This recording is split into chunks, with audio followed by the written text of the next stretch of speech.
समय की बात है, गौतम बुद्ध के शिष्य अनंत हुआ करते थे। एक दिन वो बुद्ध के पास आए और कहा, गुरुदेव, मुझे आपकी शिक्षाओं में विश्वास नहीं हो रहा है। बुद्ध ने उनसे पूछा, क्या हुआ अनंत? अनंत ने कहा, मुझे लगता है कि मैं अपने आप को ध्यान में नहीं ला सकता। बुद्ध ने उनसे कहा, ठीक है, अगले दिन सुबह तुम्हें एक खुरदुरा वृक्ष के पास खड़े होकर ध्यान में लगने की सलाह देता हूँ। अगले दिन अनंत उसी वृक्ष के पास गया और बैठ गया। वो ध्यान में गहराई में चला गया, लेकिन कुछ ही मिनटों में उसे लगा कि वो वृक्ष की झाड़ियों की आवाज़ से परेशान हो रहा है।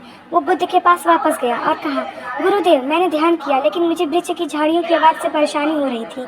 बुद्ध ने कहा, ठीक है, अब तुम उसी वृक्ष के पास चले जाओ और फिर से ध्यान में लगो, लेकिन इस बार उस वृक्ष की झाड़ियों की आवाज़ को अपने ध्यान का हिस्सा मानो। अनंत ने बुद्ध की सलाह मानी और वृक्ष के पास गया। इस बार उसने वृक्ष की झाड़ियों की आवाज़ को स्वीकार किया और ध्यान में गहराई में चला गया। कुछ समय बाद अनंत ने महसूस किया कि उसे वृक्ष की झाड़ियों की आवाज़ का कोई असर नहीं हो रहा है और उसका ध्यान भी पूरी तरह से शांत हो गया। बुद्ध ने कहा, अब तुम ध्यान में जागरूक हो गए हो अनंत। ध्यान में आवाज़ को नकारात्मक नहीं मानना सीखो, बल्कि उसे अपने ध्यान का एक हिस्सा बनाओ। इस कहानी से हमें ये सीखने को मिलता है कि सफलता के लिए हमें अपने आसपास की परिस्थितियों को स्वीकार करना और उनसे सीखने की आवश्यकता होती है। धन्यवाद।